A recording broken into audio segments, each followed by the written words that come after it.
Hello friends, welcome back to YouTube channel Abhi pharmacy. तो friend, आज के इस वीडियो में बात करेंगे एंटीट्यूसिव और एक्सपेक्टोरेंट के बारे में कि एंटीट्यूसिव क्या होते हैं, एक्सपेक्टोरेंट क्या होते हैं। तो चलिए आज के इस वीडियो को हम लोग शुरू करते हैं, क्योंकि इन दोनों से ही जनरली शॉर्ट में क्वेश्चन पूछ लिया जाता है। इन दोनों का या तो डिफरेंस पूछ लिया जाता है या फिर दोनों की डेफिनेशन पूछ ली जाती है। तो सबसे पहले इनकी डेफिनेशन देख लेते हैं। तो antitussive is a medication that inhibit और सप्रेसेस अ कफ। तो जो हमारा एंटीट्यूसिव होता है वो एक तरह की मेडिकेशन होती है या फिर ऐसी ड्रग्स होती हैं जो कि हमारा जो कफ बनता है उसको इनहिबिट करती है या फिर सप्रेस कर देती है।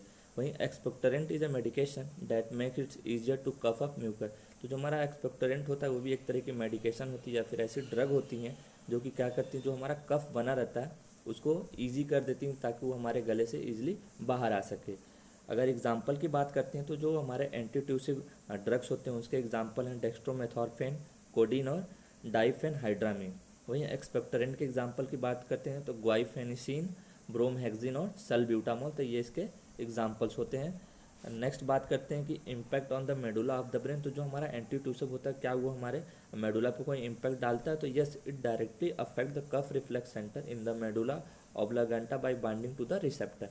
तो जो हमारा एंटीट्यूसिव होता है वो इम्पैक्ट डालता है हमारे मेडुला पे, क्योंकि वहीं पे जो हमारा कफ सेंटर है वो प्रेजेंट होता है, जिस पे ये बाइंड करके उसको इनहिबिट करता है या फिर सप्रेस करता है। वहीं अगर बात करें एक्सपेक्टोरेंट की तो क्या ये भी इम्पैक्ट डालता है हमारे मेडुला पे? तो no, it's affect the viscosity of mucus and does not directly impact the medulla. तो जो हमारा एक्सपेक्टोरेंट होता है वो मेडुला पे इम्पैक्ट नहीं डालता, ये बेसिकली जो हमारा म्यूकस है उसकी विस्कोसिटी को अफेक्ट करता है। जो उसकी विस्कोसिटी रहती है उसको कम कर देता है, जिससे जो हमारा स्पूटम या फिर जो कफ बना है वो पतला हो जाता है और हमारे गले से ईजिली बाहर एक्सपेल आउट हो जाता है।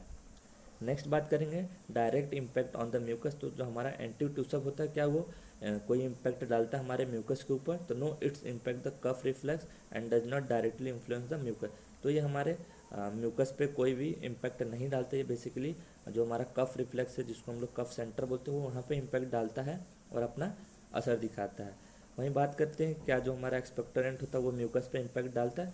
तो yes, it directly impact the mucus because it works to make mucus much thinner and less mucus. तो जो हमारा एक्सपेक्टोरेंट होता है वो म्यूकस पे काम करता है, क्योंकि इसका काम ही होता है म्यूकस को पतला करना, उसकी विस्कोसिटी को कम कर देना। नेक्स्ट इसके यूजेस की बात करते हैं। तो जो हमारा एंटीट्यूसिव होता है use to treat cough that are dry with little mucus present. तो जो हमारा एंटीट्यूसिव होता है उसको हम लोग ड्राई कफ की कंडीशन में यानी सूखी खांसी रहती है तब यूज़ करते हैं और थोड़ा बहुत म्यूकस रहता है उस समय। वहीं एक्सपेक्टोरेंट की बात करते हैं तो use to treat cough that are wet with lot of mucus present.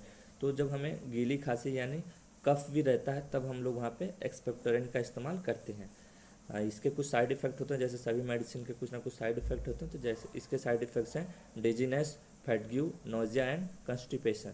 वहीं जो एक्सपेक्टोरेंट की बात करते हैं तो इसके भी कुछ साइड इफ़ेक्ट हैं, जैसे डिजीनेस, फैटग्यू, नोजिया एंड वोमिटिंग। तो आई होप आपको समझ में आ गया हो कि इन दोनों में क्या डिफरेंस होते हैं, या फिर अगर इन दोनों की डेफिनेशन या एग्जांपल पूछ ले तो आराम से आप कर सकते हो। तो वीडियो अच्छी लगी तो वीडियो को लाइक कीजिएगा और चैनल पर नहीं हो तो चैनल को सब्सक्राइब कर लीजिएगा।